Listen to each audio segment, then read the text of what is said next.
रंगीत नजाऱ्याची रंगीन दुनिया, रंगीत दुनियेची रंगीन जादू.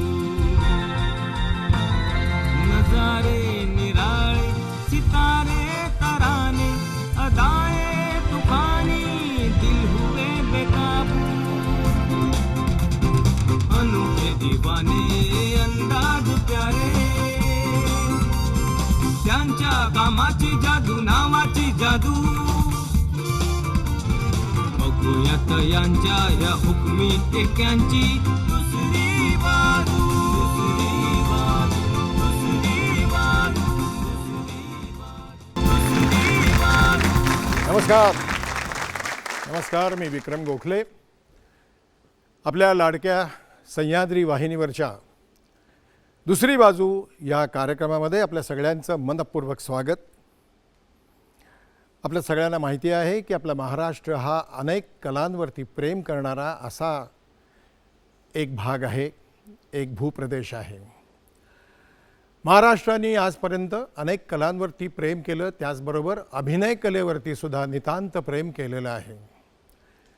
महाराष्ट्राच्या व्यावसायिक रंगभूमीला आजपर्यंत अनेक उत्तम नट, उत्तम नट्या या मिळालेल्या आहेत, दिग्दर्शक मिळालेले आहेत, लेखक मिळालेले आहेत.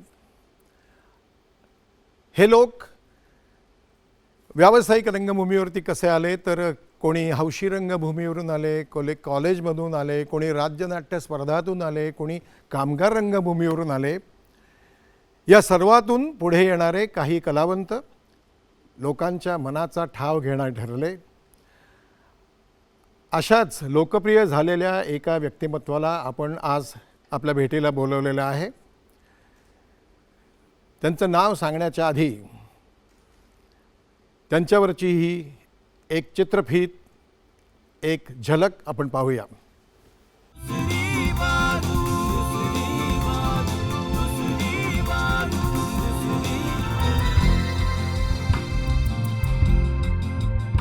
अविनाश नारकर, सुप्रसिद्ध अभिनेते आणि बुलंद आवाजाचे धनी.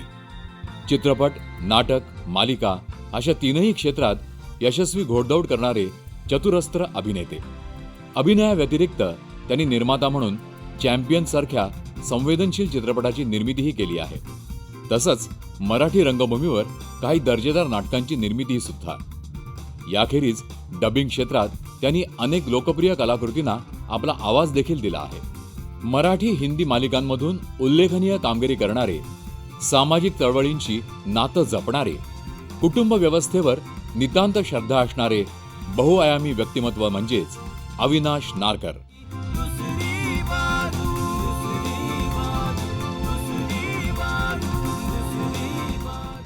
तर मित्र हो, स्वागत करूया अविनाश नारकर यांचं.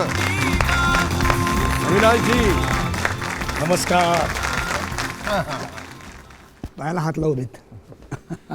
मी अविनाशजी म्हणायचं आहे का अविनाश म्हणायचं आहे, कारण तू आता खूप मोठा झाला. नाही नाही नाही नाही, तुम्ही जे म्हणत होता तेच, आणि सगळे लोक मला ज्या पद्धतीने ओळखतात तेच. बस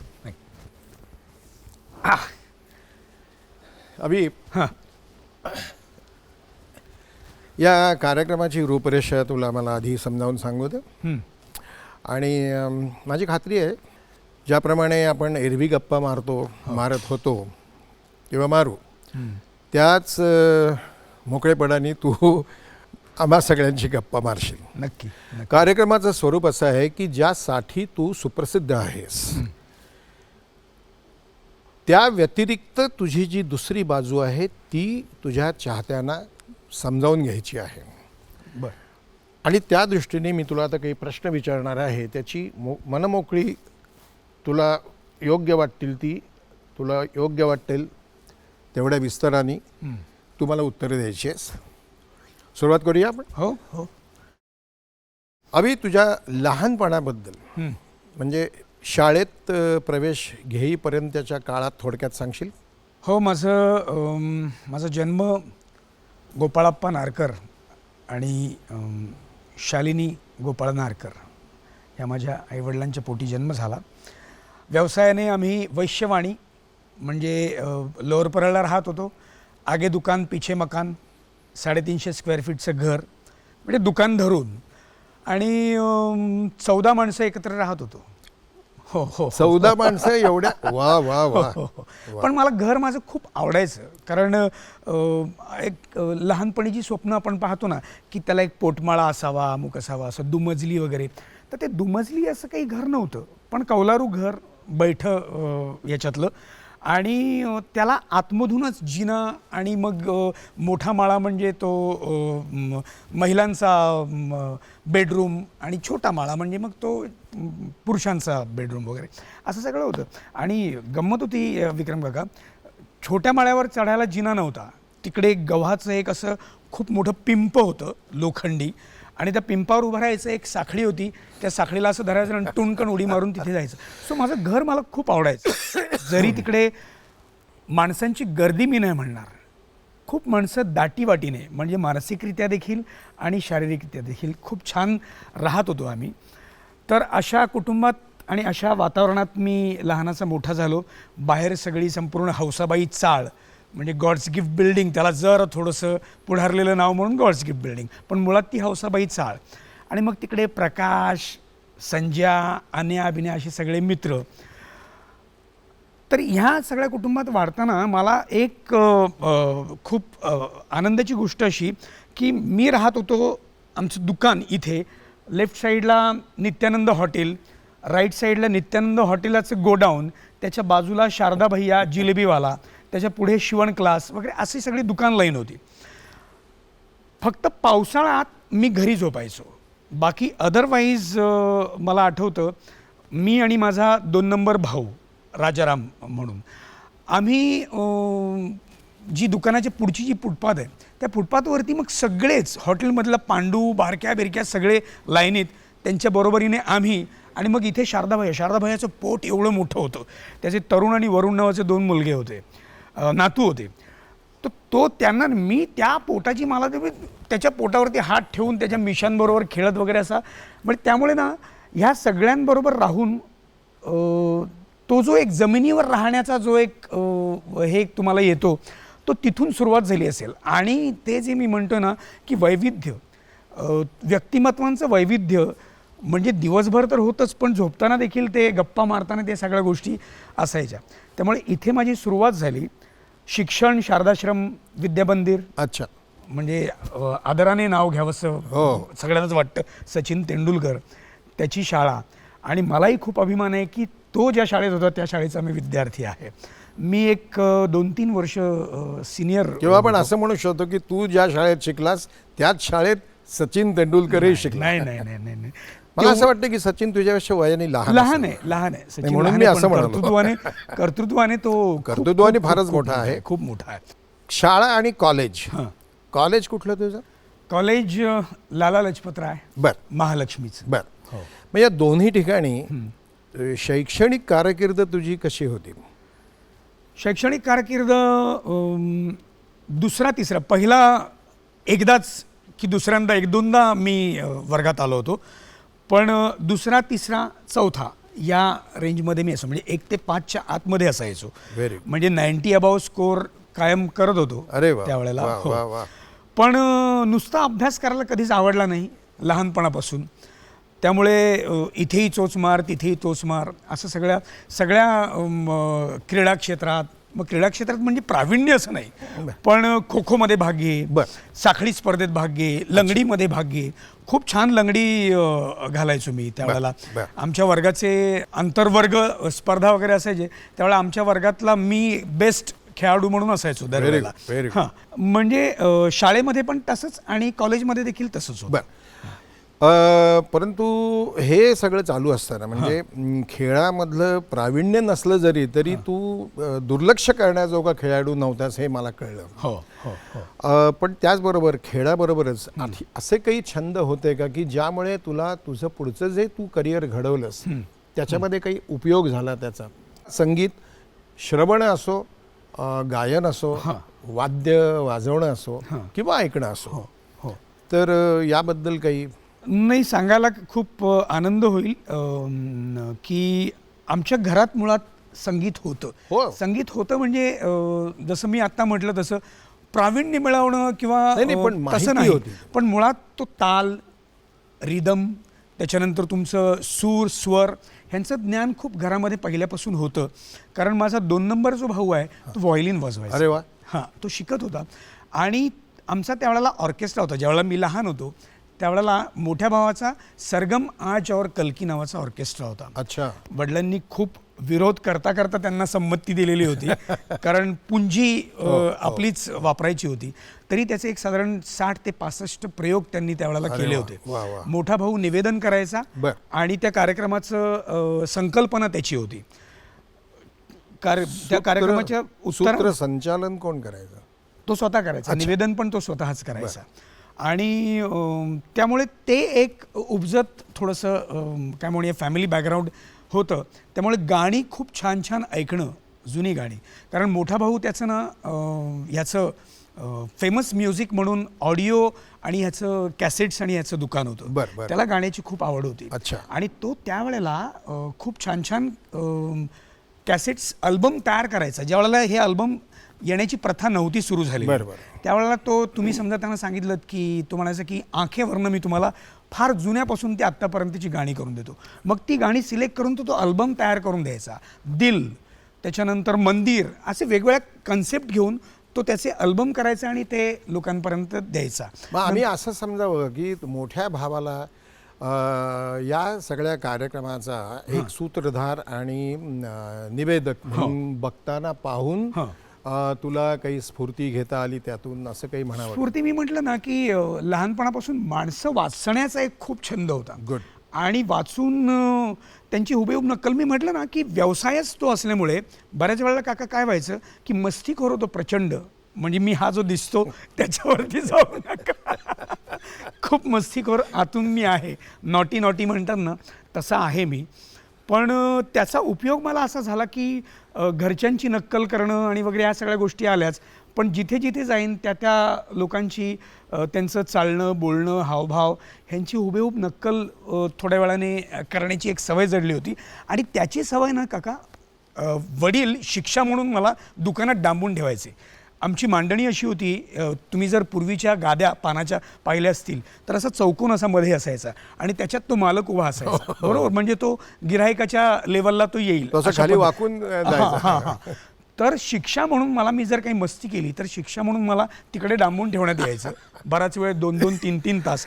आणि मग तिथे बसून उद्योग काय करायचा तर दुकानावरती जी गिऱ्हाईकं येतील, मग ती वच्च्याची आई असेल, अमुक असेल, जे कोणी येतील त्या काय कशा पद्धतीने काय काय मागतात, पान मागतात, सुपारी मागतात, पान खायला येतात, अमुक, ह्या सगळ्या गोष्टी मला ती कॅरेक्टर्स तिथे सगळी दिसली आणि अनुभवता आली आणि अभ्यासता आली. सो तो छंद तिथून जडला. तो शाळेत आणि कॉलेजमध्ये पण राहिला होता. साहित्याच्या संदर्भामध्ये काही लहानपणी किंवा कॉलेजमध्ये असताना किंवा नंतरही वाचन, मनन, चिंतन किंवा स्वतः लेखन करणं किंवा काव्य, उत्कृष्ट कवींची रचना ही पाठ करून ती रिसाईट करणं, बरोबर, असं काही होतं ना. म्हणजे लहानपणी पुस्तकं फार नाही वाचली, पण आमच्या बेनेवाले बाई होत्या, पद्मिनी बेनेवाले, ज्या मराठी शिकवायच्या शाळेमध्ये, त्यांनी खूप छान संस्कार केले. त्यावेळेला खूप छान छान वाचायला त्यांनी सांगितलं आणि ते वाचून घेतलं. म्हणजे मुळात त्यावेळेला ययाती असेल, तुमचं मृत्युंजय असेल रणजित देसाईंचं. सो ही काही बेसिक पुस्तकं जी होती की जी लहानपणी वाचणं खूप गरजेचं होतं, ते त्यांनी वाचून घेतलं. आणि मुळात धडे अशा पद्धतीने विक्रम काका त्यांनी आम्हाला शिकवले की चिंतनाची सवय. म्हणजे हल्ली मुलांना वाचतात खूप, पण जे काही वाचतात त्याचं चिंतन फार कमी होतं, त्याचं मनन फार कमी होतं. म्हणजे मला अजूनही आठवतं की मी वाचून झाल्यानंतर वाचणं माझं कमी व्हायचं आणि आईच्या म्हणण्याप्रमाणे झोपणं खूप व्हायचं. तर मी तिला नेहमी सांगायचो, मी झोपत नाही आहे का आई, मी जे वाचलंय ना आत्ता त्याचं मनन मी करतोय.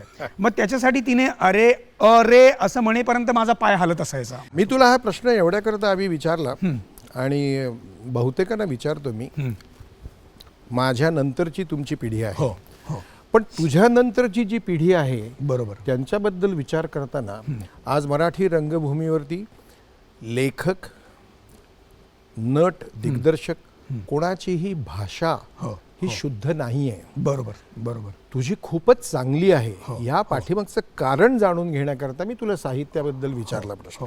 तू आईबद्दल काहीतरी सांगत होता ते एक दोन मिनिटात सांग, म्हणजे मी पुढच्या प्रश्नाकडे हो वळतो. हो नाही, मी तेच म्हटलं ना की घरी तसं शिक्षणात खूप काही केलेलं असं कोणी नव्हतं. ग्रॅज्युएशनपर्यंत सगळी शिक्षणं होती सगळ्या मोठ्या, कारण 6 भावंड आम्ही, त्यातलं 6वं शेंडफळ मी. त्यामुळे आधीच्यांचा अनुभव होता गाठीशी, त्यांचे संस्कार, आईवडिलांचे संस्कार हे सगळं होतंच. पण प्रतिकूल परिस्थितीमध्ये म्हणजे मला वडील नेहमी काका बाहेर शिव्यारडी मुलं, चाळ असल्यामुळे कामगार वस्ती, लोअर परेलसारखा एरिया, तिकडे भ आणि फ शिवाय वाक्याला सुरुवात होत नाही. त्यामुळे वडील नेहमी त्या पोरांच्या मागे जाऊ नकोस वगैरे असं वगैरे म्हणायचे. मग मी आईकडे हट्ट करायचो. आईला म्हणायचो की जाऊ देत ना मला, अरे त्यांची भ फची भाषा आहे ती मी सुधारेन ना, मी त्या भाषेत जाणार नाही, पण त्यांच्यावरती संस्कार मला करू देत ना, जे मला इथून मिळत आहेत ते त्यांच्यासाठी मला मिसळू देत. कसं होतं, बाईंनी जे धडे शिकवले होते, शिवाजी महाराज मला जो शिकवला होता की त्या सवंगड्यांमध्ये राहून सवंगड्यांसारखं न होता तुमची छाप त्या सवंगड्यांवरती पडली पाहिजे आणि त्यांच्यातनं प्रत्येक शिवाजी घडला पाहिजे. Very good. हे जे त्यांनी सांगितलेलं होतं ते पाळण्याचा प्रयत्न मी शेवटपर्यंत केला. Very good. म्हणजे आपण अशा गप्पा पुढे सुरूच ठेवणार आहोत, पण त्यापूर्वी घेऊया छोटीशी विश्रांती. प्रेक्षक मित्र हो, कुठेही जाऊ नका, बघत राहा. छोटीशी विश्रांती घेणार आहोत आपण. विश्रांतीनंतर पुन्हा आम्ही येतो तुमच्या सेवेसाठी. तोपर्यंत कुठेही जाऊ नका, बघत राहा सह्याद्री वाहिनीवरती दुसरी बाजू.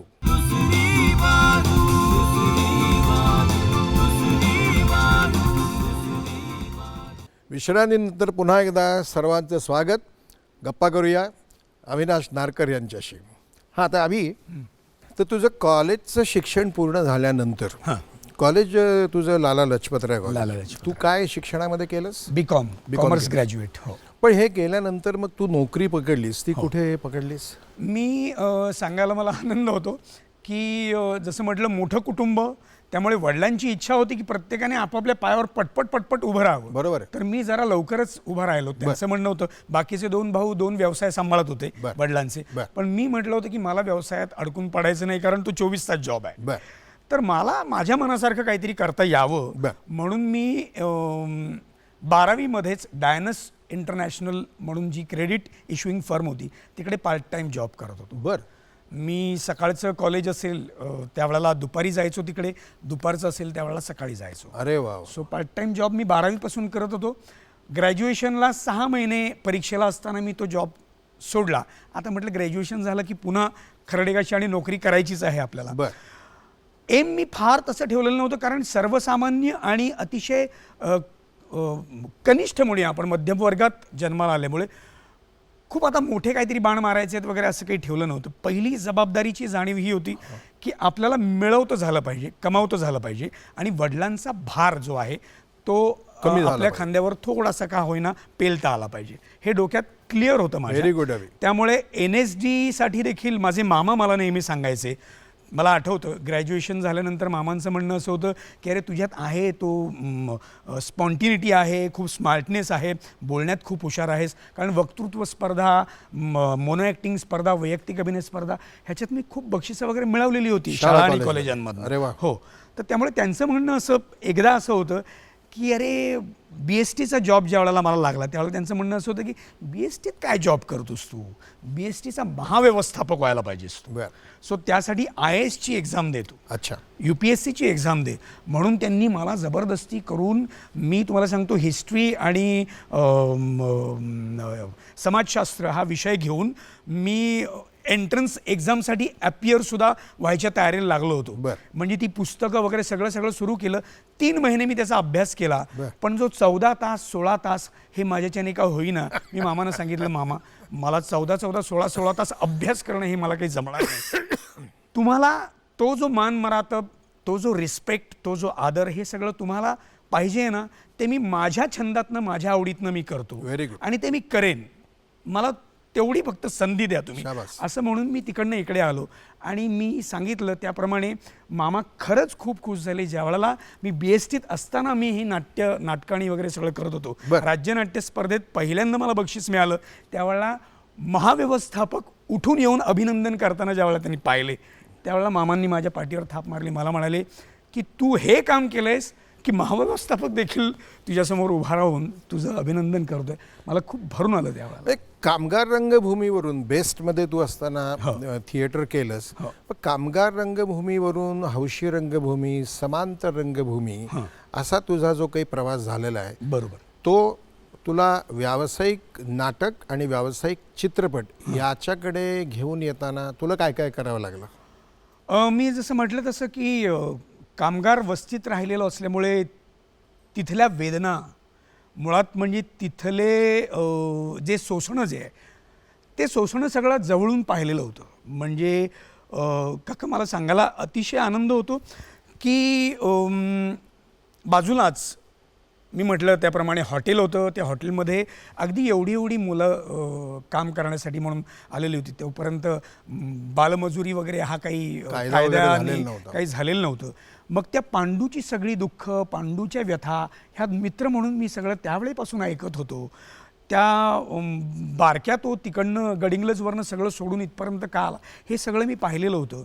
बरं, मी ज्या वेळेला होतो त्यावेळेला गिरणी कामगारच माझ्या अवतीभोवती सगळे असल्यामुळे आमच्या पाठची सगळी जी वस्ती होती ती गिरणी कामगारांची. कोण डॉन मिलमध्ये होतं, कोण मोरारजी मिलमध्ये होतं. आणि मिल बंद झाल्यानंतर, गिरण्या बंद झाल्यानंतर त्या संसारांच्या ज्या होळ्या झालेल्या आहेत त्या सगळ्या मी जवळून पाहिलेल्या आहेत. म्हणजे मी 8x10 सारखं नाटक तितक्या तीव्रतेने करण्यामागची माझी मनोभूमिका तीच होती. त्यावेळेला राज्यनाट्य स्पर्धेला ते जे केलं तो विषय तोच होता. तो हे सगळे विषय जवळचे होते. आणि त्यावेळेला खरी सुरुवात मी म्हणतोय पथनाट्यापासून सुरुवात झाली. अच्छा, म्हणजे सडक नाट्य आपण ज्याला म्हणतो. क्रांती बांदेकर आणि ही सगळी मंडळी, विजय टाकळे, रविकिरण म्हणून ग्रुप होता साफल्य नावाच्या बिल्डिंगमध्ये, तो ही सगळी कामं करायचा. कारण दत्ता सामंतांचं ऑफिसच त्या बिल्डिंगच्या बाजूला होतं. त्यामुळे ही सडक नाट्य, पथनाट्य मोठ्या भावाने मला तिकडे आधी घेऊन गेला आणि म्हणाला हा पण काहीतरी लुडबुड कुडबुड करतो, जरा याला तुमच्यामध्ये घ्या. आणि तिथून खरी सुरुवात झाली. मला असं वाटतं की आपण व्यावसायिक रंगभूमीवर पैसे देऊन आलेल्या माणसांचं रंजन किंवा त्यांना होल्ड करण्याचं काम 500, 600 किंवा 1000 फार तर एवढाच ऑडियन्स असतो. बरं, तो फोकस असतो. पण सडक नाट्य फार महत्त्वाचं आणि खूप इम्पॉर्टंट याच्यासाठी आहे की चालत्या बोलत्या प्रेक्षकांना तुम्ही जे सांगताय ते त्यांना थांबवून तुम्हाला ते तुमचा आशय त्यांच्यापर्यंत पोहोचवण्याची कला जी आहे ती तिथे अवगत झाली. मुळात त्यांना त्यांचं मन ग्रॅब करण्याची जी एक कला जी होती, ताकद जी होती ती तिथे मला अवगत झाली. आणि मग तिथून नंतर माझ्या कामाची सुरुवात मी आधी माझ्या प्रत्येकाला आपल्यामध्ये बारूद किती आहे ते कळणं फार महत्त्वाचं असतं. तर मग तुमची वात आणि मग केव्हा तुम्हाला त्या वातीला आग लावायची आणि त्याचा स्फोट घडवायचा हे तुम्हाला कळलं पाहिजे. Very good. सो मला असं वाटतं की ते मी माझ्यातली कपॅसिटी ओळखण्याचं काम मी तसं हळूहळू करत गेलो. सुरुवातीला 5 मिनटं ते 7 मिनटं वैयक्तिक अभिनय स्पर्धा, मग त्याच्यात नटसम्राट, संभाजी, बिंबाजी हे करता मी म्हटलं हे तर आता सगळेच करतायत. पण मी माझी एक माणसांची गोष्ट नावाची एक एकांकिका होती विजय राजाराम टाकळेंनी लिहिलेली, कामगार वस्तीतल्याच एका मुलाने. त्याने लिहिलेली कामगारांचेच प्रश्न घेऊन आलेली ती एकांकिका. त्याच्यात कावळा चिमणीची गोष्ट एक वेगळ्या पद्धतीने सांगितली जायची. आपल्याला कावळा चिमणीची गोष्ट नेहमीची माहिती आहे, कावळ्याचं घर शेणाचं, चिमणीचं घर मेणाचं. पण त्यांनी जी गोष्ट सांगितली ती फार वेगळी होती. कामगारांच्या सगळ्या व्यथा वेदना मांडणारी अशी गोष्ट होती. त्याने कावळ्याला धूर्त केलं होतं आणि चिमणी ही जी सगळी कामगार जे आहेत ती चिमणी आहेत, गरीब गोर. हे कावळे धूर्तपणे तुम्हाला सांगतायत की माझं घर शेणाचं आहे, माझं घर शेणाचं, तसं नाही आहे असं म्हणून त्यांनी खूप वेगळी गोष्ट सांगितली होती. तर ती गोष्ट मी चॉप करून 7 ते 10 मिनिटाची करून त्या एकांकिकेतली मी ती वैयक्तिक अभिनय स्पर्धेत करायला लागलो. सुरुवातीला मला उत्तेजनार्थ बक्षीस मिळालं, उत्तेजनार्थ आणि 11 रुपये बक्षीस मिळालं. मग 3रं बक्षीस मिळालं, मग 2रं बक्षीस मिळालं आणि मग 1लं बक्षीस मिळालं. आणि मग त्याच्यानंतर मी ज्या स्पर्धेला जायचो तिथे एक दबदबा निर्माण झाला. अरे बापरे, हा कावळा आला. सो मला असं वाटतं की तुमच्यातली प्रगती ही एकदम होत नाही, तर ती एक प्रोसेस असते, ती एक प्रक्रिया आहे. त्या प्रक्रियेतनं जर तुम्ही प्रत्येकजण गेलात तर ते यश जे आहे उत्तेजनार्थ ते पहिला नंबर हे तुम्हाला हमखास मिळतं असं मला वाटतं. पण मग तू इथून जो व्यावसायिक रंगभूमीवर सुद्धा पहिलं नाटक कुठलं होतं आणि त्याचा लेखक आणि दिग्दर्शक आणि तो आलेला अनुभव हे थोडक्यात सांगशील तर बरं होईल. वैयक्तिक अभिनय स्पर्धा, मग एकांकिका स्पर्धा 35 ते 40 मिनटं आणि मग फुल लेंथ नाटक, पूर्ण वेळ नाटक म्हणजे 2 तासाचं, 2.25 2.5 तासाचं, 3 तासाचं, 2 अंकी 3 अंकी जे आहे ते राज्यनाट्य स्पर्धेत. असा प्रवास माझा होत गेला आणि तो मी जाणीवपूर्वकच केला. कुठल्याही प्रकारची घाई नाही नव्हतीच आणि त्यावेळेला एवढी माध्यम आणि हे नव्हतंच. पण हे करता करता अनेक जणांचं लक्ष माझ्याकडे जात होतं. म्हणजे कामगार रंगभूमीवरती मी ज्यावेळेला तो अनंत अवशिष्ट हे प्र. ल. मयेकरांचं नाटक मी केलं होतं, तर त्यावेळेला मला आठवतं मी राज्यनाट्य स्पर्धेत रवींद्रला स्पर्धा झाली होती आणि तिकडे मला रौप्य पदक पहिलं मिळालं होतं त्यावेळेला अभिनयाचं.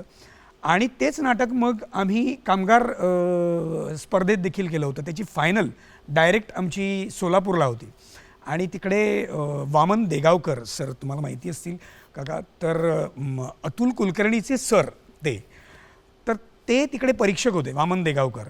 आणि त्यांनी ते नाटक पाहिल्यानंतर माझ्यावरती खूप मोठा लेख लिहिला होता. अरे वा. की आत्ताचा इतका सशक्त आणि व्यावसायिक रंगभूमीला मिळेल असा काशीनाथ घाणेकर ह्या रूपाने, अविनाश नारकरच्या रूपाने पाहायला मिळाला या नाटकातनं वगैरे, असं वगैरे त्यांनी लिहिलं होतं, खूप मोठं लिहिलं होतं.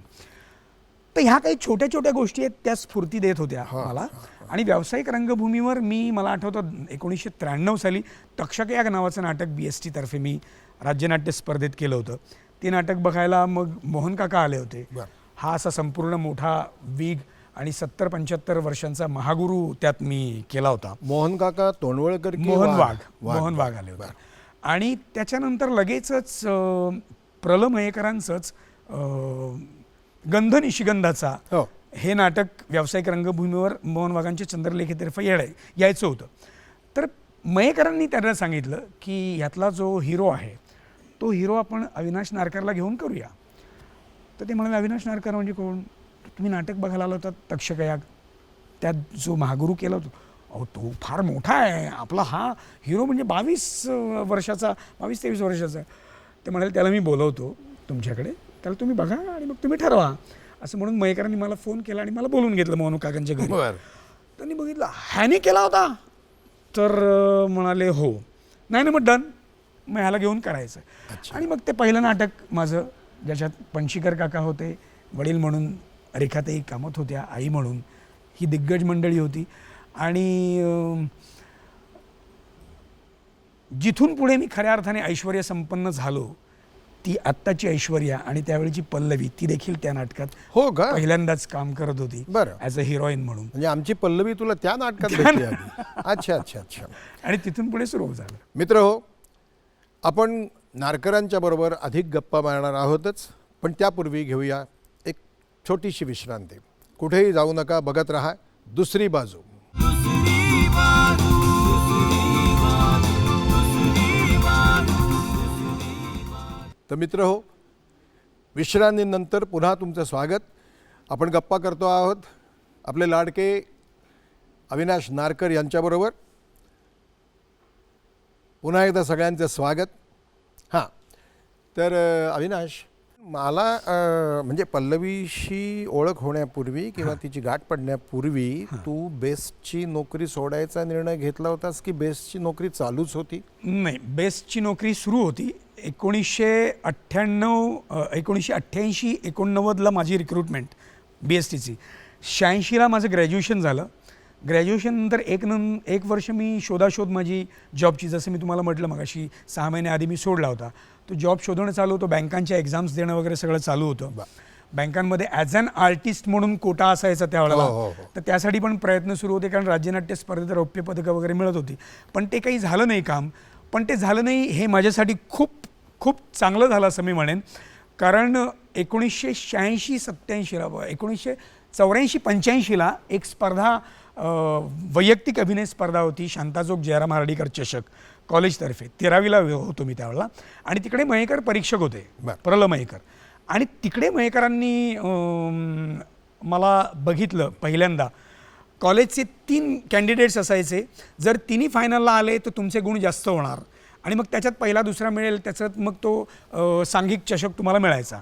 तर मकरंद देशपांडे जो आता मॅक, तो नरसिंह पार्ला कॉलेजमधनं वगैरे होता त्यांचा ग्रुप, आणि मी, चन्ना रुपारेल आणि आशा शिलार असे आम्ही तिघं आमच्या कॉलेजमधनं होतो. तर मला आठवतं आहे आशा शिलार काही फायनलला आम्ही तिघेही आलो. मुलींना मयेकरांचं मास साबरीन होतं आणि आम्हाला गगनभेदीचा आदल्या दिवशी देणार, दुसऱ्या दिवशी तो परफॉर्म करायचा. अच्छा. आदल्या रात्री. तर मी काय नाटक त्यावेळेला पाहिलेलं नव्हतं. मी एकमेव नाटक व्यावसायिक रंगभूमीवरचं त्यावेळेला पाहिलेलं मला आठवते, गुंतदारोदय, जे वडील घेऊन मला दाखवलेलं होतं. सो गगनभेदी मी आपलं माझ्या पद्धतीने थोडंसं हे करून मी ते केलं फायनलला.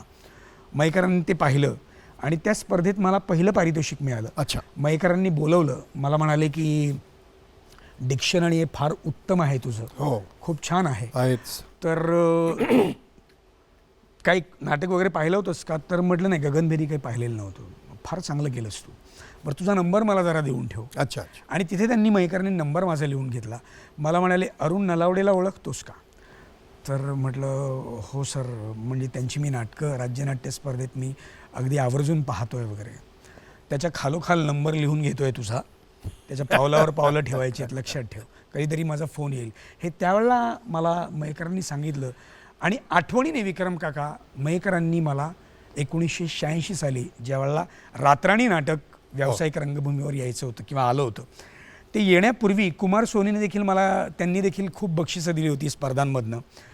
ते डिरेक्ट करणार होते आणि भद्रकालीचं प्रोडक्शन होतं. तिकडे माझं 1986ला खरं तर पदार्पण झालं असतं, पण नेमके त्यावेळेला माझे वडील गेले आणि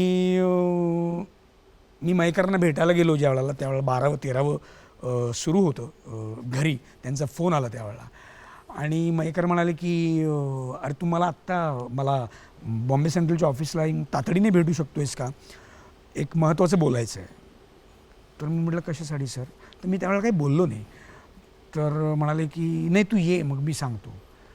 तर दुपारी येऊ का सर? चालेल म्हणाले. मी, आई बसली होती ते सगळं करत, मी आईच्या कानात जाऊन म्हटलं की आई असं असं फोन आला होता. आई म्हणाली की काही नाही, हे सगळे पिंड वगैरे आता ठेवतील, पाया पड आणि तुला जे करायचं ते कर, जा तू. आणि मी त्या परिस्थितीत मी मयेकरांना भेटायला गेलो. माझं सगळं मुंडन वगैरे केलेलं होतं. मयेकरांनी पाहिलं मला म्हणाले की काय झालं? मी सर, तर म्हटलं सर असं. अरे मग मला सांगायचंच ना फोनवरती.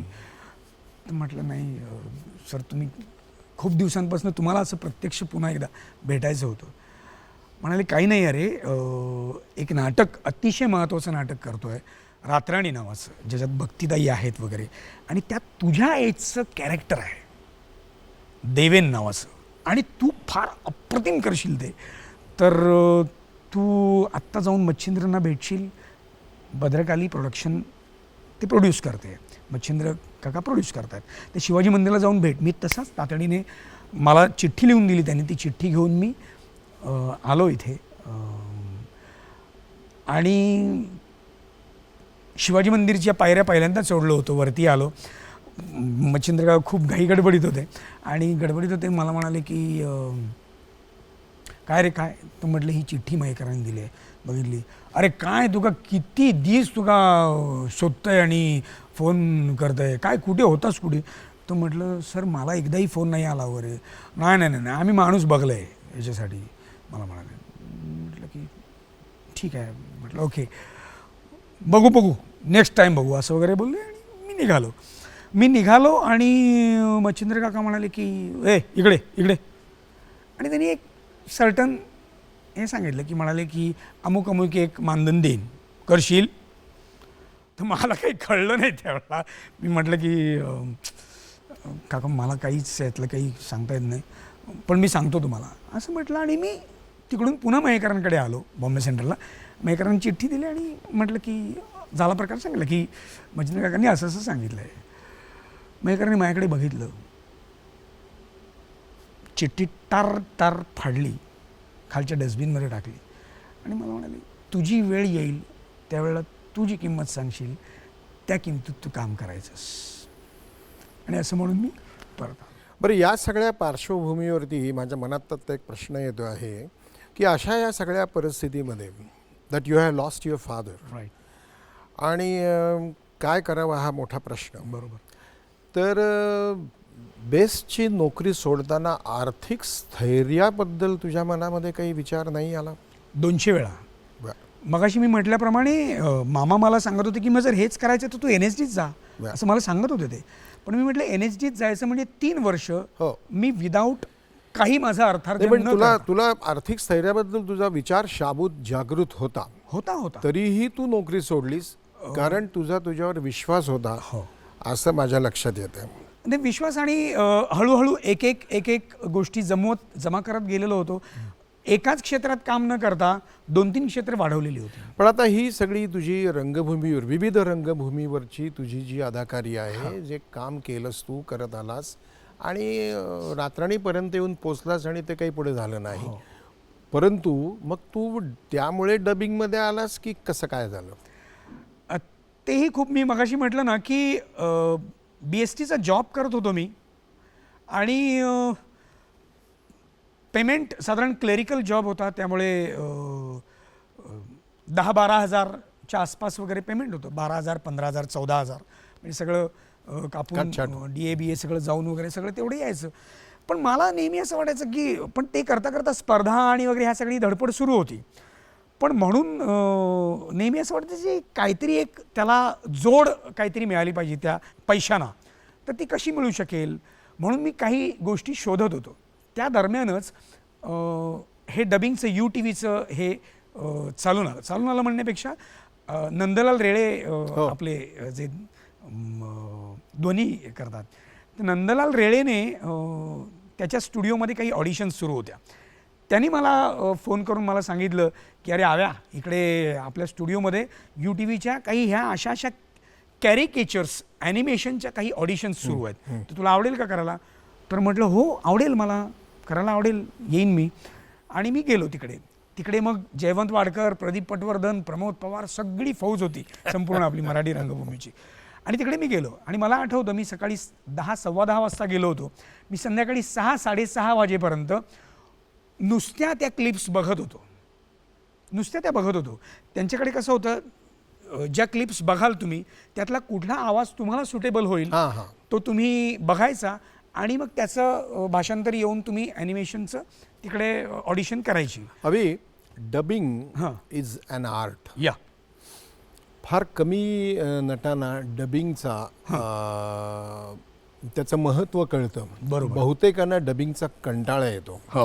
मला डबिंगचा कधीच कंटाळा येत नाही. मला खूप आवडतं डबिंग, कारण आपला आवाज ओळखणं आणि त्याचा योग्य तऱ्हेने पाहिजे तसा वापर करण्याची कला आत्मसात करणं हे अत्यंत अभ्यासाचं काम आहे. बरोबर. डबिंगच्या क्षेत्रात तुझ्याबद्दल खूप आदराने तुझं नाव घेतलं जातं. थँक्यू. तर डबिंगमध्ये मग तू किती वर्ष होतास आणि नंतर मग आता डबिंग करत नाहीस का? बरीच वर्ष होतो. मी म्हटलं त्याप्रमाणे एक साधारण 94 पासून मी डबिंग करत होतो. बर. आणि ते रणांगण ज्या वेळेला आलं 94च्या आधी 92-93 पासून मी डबिंग करत होतो आणि रणांगण रंगभूमीवर आल्यानंतर मी ते सोडलं. आत्ता तुम्ही फार चांगलं म्हणालात काका, जे तुम्ही म्हणाल की डबिंगचा बऱ्याच जणांना कंटाळा येतो म्हणण्यापेक्षा ना भीती वाटते. म्हणजे स्वतःच केलेली कामं, आपण केलेले परफॉर्मन्स पुन्हा एकदा रिपरफॉर्म करायचे आहेत इथून फक्त. मला असं वाटतं की आवाज हा तुमचा आत्मा असतो, सोल असतो. सो तुमच्या कॅरेक्टरचा सोल जिथे तुम्ही मूळ काम करताना कुठेतरी हरवलेला असेल तर तो पुन्हा एकदा त्याच्यात आणण्याचं. म्हणजे हे अनुभवाने सांगतो की कित्येक वेळेला विविध लोकांच्या सूचना सेट्सवर चालू असतात. बरोबर. तुम्हाला विविध गोष्टींचं भान ठेवावं लागतं शूटिंग करताना. बरोबर. विविध आवाज येत असतात. हे सगळे नाहीसे करून ते पुसून टाकून नव्याने तुम्ही तुमचाच आवाज पुन्हा द्यायचा असतो. आणि that is the last chance to improve your performance. त्याच्यानंतर एंड ऑफ द वर्ल्ड, पुढे काही होऊ शकत अगदी नाही. बरोबर, अगदी बरोबर. तर नटांनी खरं म्हणजे स्वतःचा आवाज चांगल्या तऱ्हेने कसा वापरावा ही कला आत्मसात करून घेतली, हो. तर sky is the limit for Sky him. is the limit. तर तुझं त्याकरता नाव घेतलं जातं, म्हणून मला तुझं खूप कौतुक वाटतं. थँक्यू. आता हे डबिंग तू सध्या बंद आणि केलं, जसं जसं तुम्ही आता ते म्हणालात म्हणजे काय व्हॉल्यूम आणि पिच यातल्या लोकांना फरक कळत हा नाही. हा हा तोही आणि पर्स्पेक्टिव्हचा शब्दाचा अर्थ कळत नाही, बरोबर. की पर्स्पेक्टिव्हनी डबिंग कसं करायचं हे हो, कळत हो, नाही. हो. ह्याचं ट्रेनिंग न घेता तू हे करत होतास आणि तरी तू तिथे यशस्वी ठरलास, त्याबद्दल तुझं कौतुक आहे. धन्यवाद. आपण तुझ्या पुढच्या ह्याच्याकरता हे करूया, वळूया. मग लग्न केव्हा झालं? त्या नाटकामध्ये तू आणि आमची पल्लू 93ला तुम्ही ओळख भेटला. झाली, हां. नाटक व्यावसायिक रंगभूमीवर आलं आणि ती पल्लवी किंवा तो निशिगंध माझ्या माझ्या बागेत फुलाला 2 वर्ष लागली. बरं. 95ला लग्न झालं. तू आणि पल्लू एकाच क्षेत्रामध्ये आहात, तर तुमचे काही मतैक्य, भिन्नता, मतमतांतर असे काही होतात का? मुळात एकमेकांच्या कामांविषयी आणि एकमेकांच्या याच्याविषयी एकमेकांशी जास्त गप्पा मारणं आम्ही फार टाळतो. म्हणजे प्रशंसा तर आम्ही एकमेकांची फार अशी काही करत नाही, बरं. ते आमच्या डोळ्यात आणि बरं, याच्यात बरं, दिसतं. बरं, बरं. पण जनरली काय म्हणूया, मतभेदच खूप वेळा जास्ती होतात. ठीक आहे, तेही असावेत. हो, हां. तू आता हे सगळं एवढं सगळं सोडून एकदम, म्हणजे हे चालूच आहे तुझं, हो. एकदम तुम्ही दोघं निर्माते झालात. हां. आता सिनेमाचा निर्मिती ह्या एक मोठा जुगार आहे, असं माझं वैयक्तिक मत आहे. हो, हो. त्याच्या उलट दूरदर्शन किंवा टेलिव्हिजन याच्यावरती काम करणं आणि पैसे मिळवणं ही आर्थिक स्थैर्याची एक बाजू आहे, असं माझं ठाम मत आहे. अगदी बरोबर, अगदी बरोबर. तर इकडे न वळता तू तिकडे जाऊन निर्माता होऊन काय म्हणजे यशस्वी ठरलास का आर्थिकदृष्ट्या? यशस्वी ठरलो, नक्कीच ठरलो. बरं. कारण तुमच्या मनाजोगतं आणि मनासारखं आणि तुम्हाला भावणारं, तुम्हाला आवडणारं, तुम्हाला आतून काहीतरी उसळ्या मारून सांगणारं जर तुम्ही ज्या वेळेला निर्मिती क्षेत्रात आणता, त्यावेळेला त्याला यश मिळतं असं मला वाटतं. अभी 1 मिनिट, विश्रांतीची वेळ झालेली आहे. मित्रहो, आपण नारकरांच्या बरोबर खूप मनमोकळ्या गप्पा करायला इथे आलेलो आहोत. मला कल्पना आहे तुम्हाला अजून खूप ऐकायचं आहे, पण त्यापूर्वी घेऊया छोटीशी विश्रांती. पुन्हा भेटूया विश्रांतीनंतर. जरूर पाहत रहा दुसरी बाजू.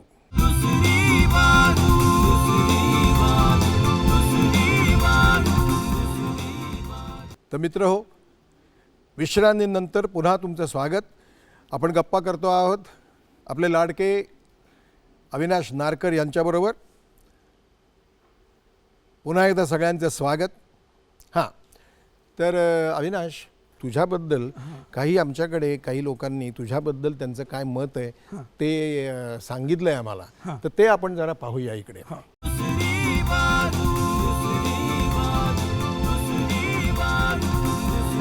माणूस म्हणून अविदादा, मी एवढंच म्हणेन, is a gem of a person. अत्यंत मैत्रीपूर्ण पद्धतीने तो काम करतो. नाटक असू देत, सिरियल असू देत, सिनेमा असू देत. अजून एक महत्त्वाची गोष्ट अविदादाबद्दल सांगायची की त्याला बघितलं की असं वाटतं की अविदादा खूप सिरियस आहे, पण तसं अजिबात नाही आहे. कारण इथे म्हणजे बॅकस्टेजला जेव्हा आम्ही असतो नांदी नाटकात किंवा गर्वनिर्वाणमध्ये, तर अत्यंत लाईट मूडमध्ये तो सगळ्यांची गप्पा, चेष्टा, मस्करी ही सगळी चालू असते. तर एकूण अत्यंत निर्मळ मनाचा कलाकार म्हणजे अविदादा. अविनाश बरोबर मला काम करण्याची संधी नट म्हणून या नाटकातच झाली, पण हे नाटक मी लिहिलं, दिग्दर्शित केलेलं असल्यामुळे ॲक्च्युली अविबरोबर काम करण्याचा माझा अनुभव, मी दिग्दर्शक आणि तो नट असा सलग 2दा मला आला. दिग्दर्शकानं म्हणजे माझ्यापेक्षा तो वयानं मोठा आहे, पण म्हणजेच पर्यायानं मी त्यापेक्षा लहान असलो तरी दिग्दर्शक म्हणून दिग्दर्शकाला अभिप्रेत असलेलं काम नट म्हणून आपण कसं करायला पाहिजे याच्यासाठी अविनाश एक मूर्तिमंत उदाहरण आहे. पहिल्या प्रयोगापासून आत्ताच्या नांदीच्या 99 प्रयोगापर्यंत एकदाही त्याचा परफॉर्मन्स कधी हल्ला आहे किंवा स्वतःहून काही त्यानं परफॉर्म केलं आहे असं मला एकदाही जाणवलं नाही. आणि आत्ता परवा 90व्या प्रयोगालासुद्धा मला एक गोष्ट वाटली की असा स्वर हवा, तसा स्वर हवा. याच्यावर कुठलीही सिनियरिटी आड न आणता त्यानं ते फॉलोही केलं आणि ते करूनही बघितलं. नाटकाविषयी आंतरिक प्रेम, स्वतःची नाट्यसंस्था उभी करण्याचे त्याचे प्रयत्न आहेत, नाटकाची निष्ठा, कलेचं प्रेम हे म्हणजे ठासून भरलेला हा कलावंत आहे आणि तेवढाच माणूस म्हणून अतिशय दिलदार आणि स्वच्छ. थोडासा भाबडा आणि भोळा हे जरा दोषच आहेत आजच्या काळातले, पण असा नट मित्र असणं आयुष्यात गरजेचं आहे.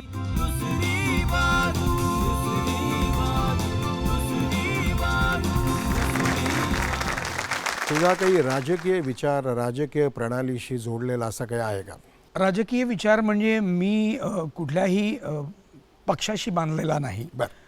मला असं वाटतं की राष्ट्राचं हित आणि विकासाभिमुख कार्य करणारा जो पक्ष असेल त्या पक्षाचा मी असेल. शाबास. मी तुला आता पटापट रॅपिड फायर ज्याला म्हणतो ते विचारणार आहे.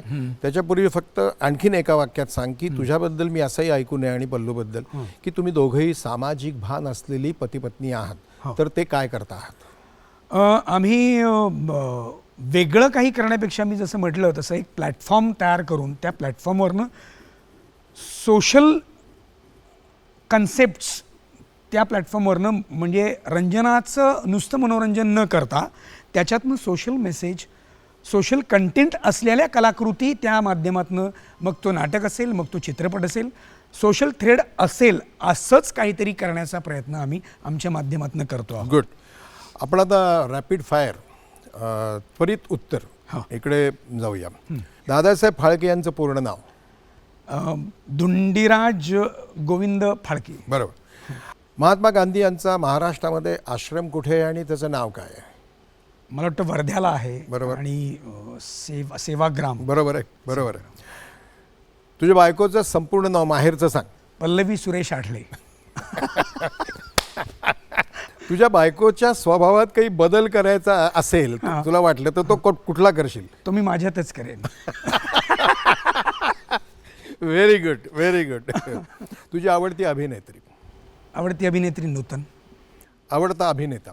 बलराज सहानी. Very good.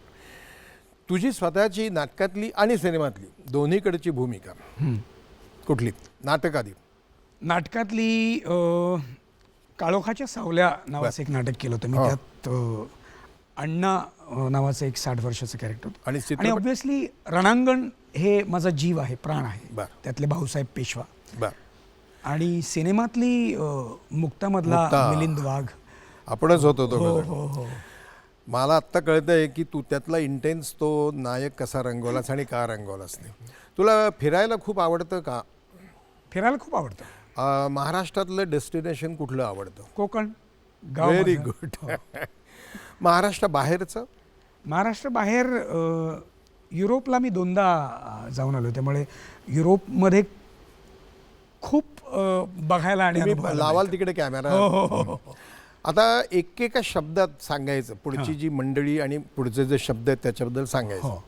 यांच्याबद्दल काय वाटतं ते फक्त एका शब्दात सांगायचं. बापरे. सुरू. हो. जब्बार पटेल. चिंतनशील. राजकारण. सकस. अभिनयाची व्याख्या. नैसर्गिक. पत्नी. ममता. Doordarshan. Rocks. Thank you very much. Thank you very much. तू तुझा एकूण जी तुझी दिनचर्या आहे, तू खूप बिझी असा आत्ता या पिढीचा नट आहेस, तरी तू वेळात वेळ काढून आमच्या या कार्यक्रमाकरता इथे आलास, माझ्यासाठी, दूरदर्शनसाठी आणि आमच्या सगळ्या प्रेक्षकांसाठी वेळ काढलास, म्हणून तुझे मनपूर्वक धन्यवाद. मला देखील तुमच्याबरोबर इतका वेळ संवाद साधण्याची खूप खूप मोठी संधी, इच्छा खूप वर्षांपासून जी होती ती आज मिळाली. आणखीन एक छोटंसं काम आहे, तिथे खाली बस. मी तुझी एक सही घेणार आहे आणि ती सही एवढ्याकरता घेणार आहे की त्या सहीच्या खाली किंवा वर या कार्यक्रमाबद्दल तुझं काय मत झालेलं आहे ते तू इथे लिहायचं आहेस.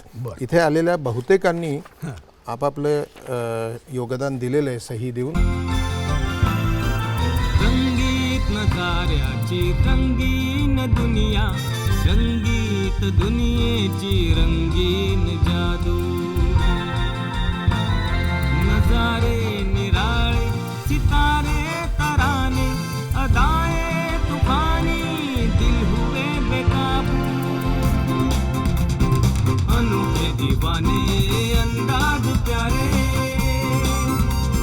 त्यांच्या कामाची जादू, नावाची जादू. बघूयात यांच्या या हुकमी टेक्यांची